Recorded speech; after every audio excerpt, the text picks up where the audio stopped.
bữa thẻ chứ.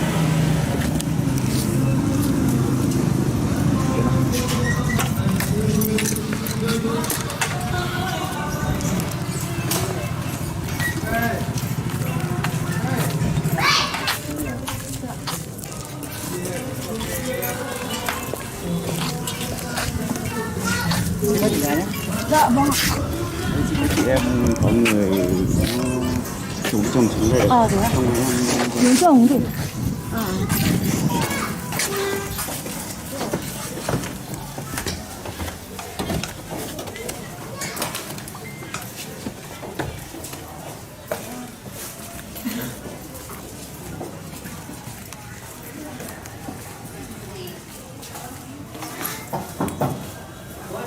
Đây một người anh ơi.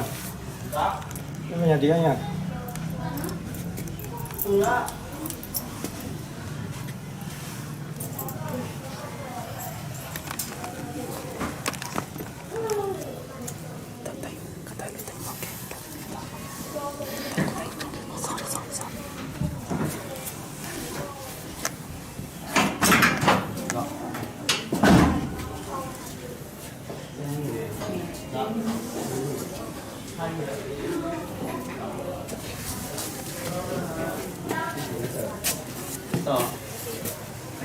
Do chú có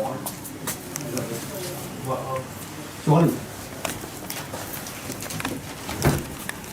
bây giờ một để đâu làm có gì đâu bị tính có đi được để có thả tính nhá tu nhiệt tê có gì bao thả mẹ mày đây có gì đi Ê đừng có đây tua nào. đây thì hay cú tua này chậu cơ Ê đừng có đây tua nào. cú tua này Từ cho lên tua nào. cú tua này Từ cho lên con tua. sẽ con cho là cú chỉ bóc đâu bây giờ bỏ trang ra có phân giá kìa đó còn nó tiền suy dẫn mà lá còn cho nó hay đi chỉ bao nè nó nhiều nhiều để vào đấy chúng mày được Cho lên. Cho lên đi sổ cũng. sỏ cơ thì ha Đi tóc từ tôi tua. biết là có tóc tua đằng đâu mà được Chị tao ở trên mà đấy nó đề của lâu nhỉ. tuần tệ nè thì à cứ tuần tệ đó thiếu gió đấy bùn nó từ lọ có thể tới cậu không lấy cái gì của chị bao bây giờ có cú chị bao nè đó nhiều nó có bao được có gì để xin chơi điều bây giờ có bao được có gì cú báo mà có bao mà có cố tình sao chết rồi tán nó cú báo chứ có cố tình phá hoại cái gia đình nên sao hay liền có muốn cái tin tao có kịp thời có được cái tiêu với trên đường mạng ra đây cú chỉ muốn cái tiền nó có phải hù cả tao cú chi hay lắm tao nói gì nó này cú tuổi tin Cho lên đây thôi, cho lên tuần đề của giữa đi. tuần tệ nè à đâu Đúng rồi, điều không đó này không thể có thầu. gì sẽ có chào ra ở nó Nó từ từ như tôi nhớ thế nói bó tà thế nói cú tao hay có vấn đề có Ê cho lên tuần đề của giữa nào. cú tao hay có vấn đề có đấy đây con đúng ạ có hay là nó cú từ từ đã. có thể có tôi đào rồi có tôi khử đầy nhé tu Cụ ly để xem mà. Để xem mà. có cho hành dù kia có chúng có Vậy xe là này cái đề đề thấy cái gì nào nó đề cụ.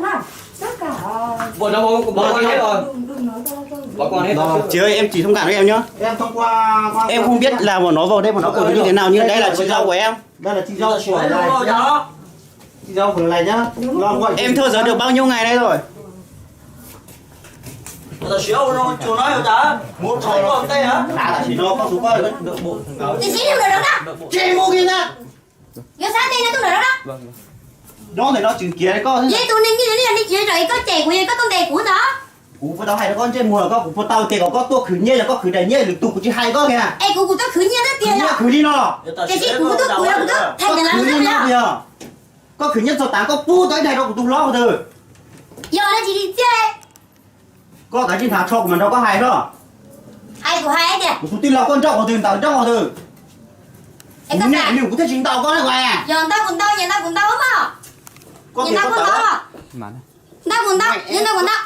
có thấy chả. Tao quần tao thế. Thế rồi có thấy chả ngồi để đi mặc Tao quần tao, tao quần tao. Nhà có tao. không nếu có cũng có được cái Tao hai đi tao sao đây. của tôi là Tao hút của can nó thôi. Hút can thôi. Nó mặc Đến đó. bà bên tính. Thế thì mà có phải của kế là có Này, cháu đi xuống dưới này cho cô nhờ. thân tỏ Cháu đi dưới đây cho cô nhờ. Mẹ à mày. Đây là phòng trọ mà các người đi làm về để rồi với rồi chỉ mua Cái gì mà cái quần đó? đi dưới. quay cái này cũng có quay nè Cô gọi. Cái gì quay đó? quay nè Không thì cô chứng gọi. kiến đấy trên cái thực tế với quay đó. Bỏ mua nhưng mà hay là khác. bỏ từ lúc năm rồi Cái của quay. Muốn đến giờ số tôi chờ đó. cú chơi hai dân tao tí con tàu để bón tí tất cả chỉ nó rồi thông báo cái mua là cái đó chỉ nó kia có số máy về chuyện đồng à máy đâu rồi anh đó thì chỉ có cú chấn nhận thì có sai đâu cú chấn nhận là cú sai chứ mà lừa tiền suốt trả suy giảm lừa tiền nhưng mà lá đồng cho được cú là lừa đi đó họ con nhé hay nhé Đó, đây là có tông tông luôn. muốn đọc chữ sổ không Anh nhìn đâu đâu, đánh đâu cả. Sai bao nhiêu mà? Sai bao nhiêu là thằng nào của? chính cho tới thanh nhẹ rồi đó à như chỉ tàu đó rồi bảo nó sẽ đỏ nó nè mà đỏ nó đấy con chỉ muốn hay từ cái con nó này Biết không biết không? Biết muốn không? chỉ trong ngoài đây con chỉ muốn giải quyết cho em muốn giải quyết cho em nó Cho nó tưởng được.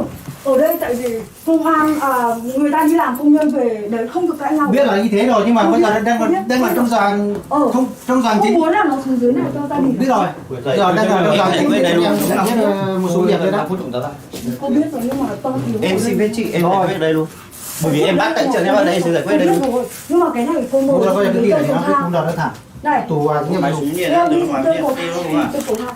Còn nó chiếm hòa. Trên cầu thang luôn. Coi như là cô xuống trên cầu thang luôn ngồi đây. nếu là lúc máy nhà nó Để cho các anh giải quyết. Cô chưa mày. Không có mẹ tôi đâu đó. Bảo bạn đi trên cầu thang. rồi ok Không được, cho bạn. đây là việc của cháu làm cháu sẽ tự Cô chịu biết rồi, việc của mày nhưng mà ở đây mà cô quản lý ở đây không, bọn nó không ngủ được. Tự hiểu chưa? em cháu xin Biết rồi. đấy của ai con là con điểm một chuột cháu rồi mà đi có đậm đi rồi thả bể thế ý nhỉ đi chặt à gì à mình cho kia đi tu quay đúng không không tí lòng nhớ tu chỉ tao tu đó đi mà quá sống cái gì đó luôn nó đang đi tục ông chế kia đấy của sáng làm nó chịu thì cho của đều với nhảy ra phát luôn phép rồi theo cho nhà của chịu nó đi nhà chị giàu nó cũng nói hả tao à có gì mà gì lý do anh chị mua chẳng qua chết rồi nè có gì tôi tao mua đấy có cố ý gây thương tích cố ý phá hoại tài sản phá hoại hạnh phúc của người ta mà có phải chịu trách nhiệm hình sự cái phần này phần nào có xảy ra phát luật cái phần nào mà đời nơi bao nhiêu tiền sẵn sàng thì sẽ chịu tao đo 100% là đi bố đây người đi ta này hay là với chị bao cái giờ có tí lòng máy lo chứ mày đã tao lo thì tiền ấy giờ có chỉ táo bây giờ có chỉ táo có chỉ táo là quá với chỉ táo là quá rắn là nó chịu ra của nó à sẽ có nhảy giải quyết tình cảm là có nhảy mù ra pháp luật ra pháp luật lâu rồi con nhảy ra pháp luật á xem đến đây xem đến đây cho phụ tung tao cho phụ cho đánh lâu làm để nó chỉ phụ nên một ngày đấy đây là pháp luật về tí có cu dây rồi phụ cho đánh lâu tú cái đó thế thì bao cái đó đấy như giờ giờ nó để nên bó thì bó tụi nó của tụi nhảy tí lọ chỉ tao tụi tí lòng nhóc chỉ tao tụi cũng bao chỉ nó tôi phải người chỉ tao mỏ nó chảy nè đây của nhiều chỉ tao của cú cho con cú cho tôi này nhiều là cú cho tôi team bao giờ thì nhớ là sao chơi là cú những thu qua đấy cú những bao mà là cái xong rồi có gì đầu tiên á nhưng không máy thì tiếp mà vừa phải chứ tao đi phải Mina đi theo Mina đi theo một Sao mà mày quay quay kìa đang chỉ lên lên kho. nó mình lìa này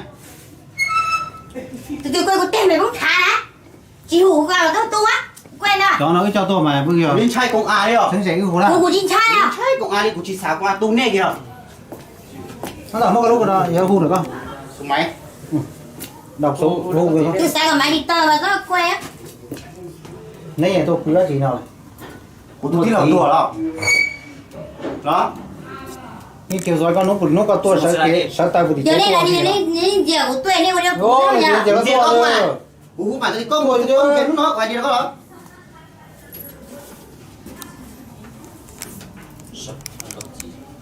cái thì chế mà với như tôi nhớ thấy mà cái tàu này con là nút kia nhẹ tôi nó chống tàn cho nút tập khác kia mà cái nhẹ của ai có tuổi anh cha của ai có sắp là của những nụ tà đó có sót trái lò kìa đó của ai có đi trà đó cái chỉ tàu có tua rồi đó mất đâu sụp máy đâu tàu lọc mà nhẹ quá 0859 631681 Chiều đây cũng qua tôi tu ra. Chả. Sai đâu. của những trai con ai nhá sai hoàn toàn của hai tên nét sai Sai một tuần nó mà để xem ạ. có lúc phấn châu có sót trà kia nè có chỉ muốn chay trà nó nè nét thứ hai kìa một sai thì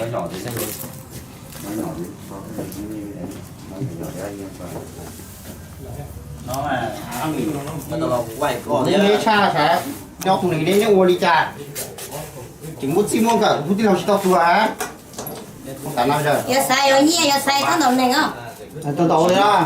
5 9 6 3 8 5 9 đồng này nè lấy tao nhân tao nè có xả chế cậu có cái chai con à? đua của điện xoay nè chứ dạ vậy con cũng nãy có gì đây đó hết giờ giờ nè ngoài tiền này hụt cho phát rồi tiền mà nó lên phải trọc cầu này Nghe húi chỉ đang phá cái hoại phá hoại gia đình người khác Nô giờ. dẫn đến người ta phải ly hôn đấy ngoài ra Giờ. cho cái phần dẫn đến con tuổi cực kỳ nghiêm trọng đấy.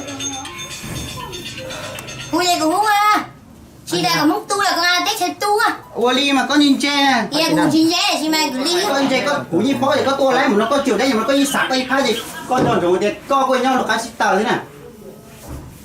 Nếu như một phát luật tu một thế mà nó có gì đâu trong thấp lòng mà đi này phải tầm một rộng cái mà tu một lấy thì tao tờ nhất tu cùng nhau là sợ ba chỗ tí lò tua mua ở ngoài có gì hoa điện wow ba à có phảiว่าđể có mày à à phía cao ti lúc đầu mà có nhiều tuần đỏ với tụi này đã lâu của tụi này lâu nhớ là nó mà mòn cú chiếu gió của nốt thứ tư rồi tao nó nói của phía cao ti đâu mà mòn nó sọt chủ nhớ là nó là sẽ cao ti có ai cha cái tới cái thì cái một pháp luật nó thế gì mà có nhiều cái này cái trái phải tao là hai rồi thì một mũ xích cầu cơ ra cầu sao cũng à cần giờ thì nhiều pháp luật nó phải cha luôn giá đi thì xuống đây cũng hay giá Ê của túi lòng của tao có nó có say tàu thì cũng say của quá. cú giờ à cú giờ lấy gì à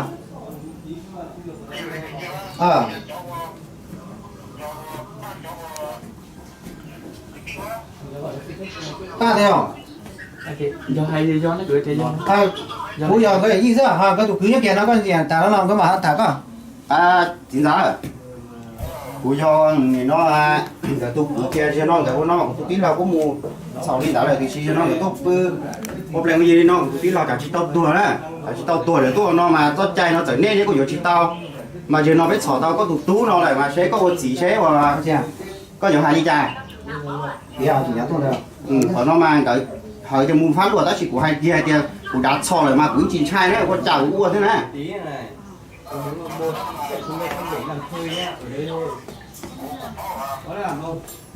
Nếu chỉ nó có bóng gì quá trong nó người nhà trong nó đi biết đi hay con biết đi nhà nó không đâu chúng nó trong rồi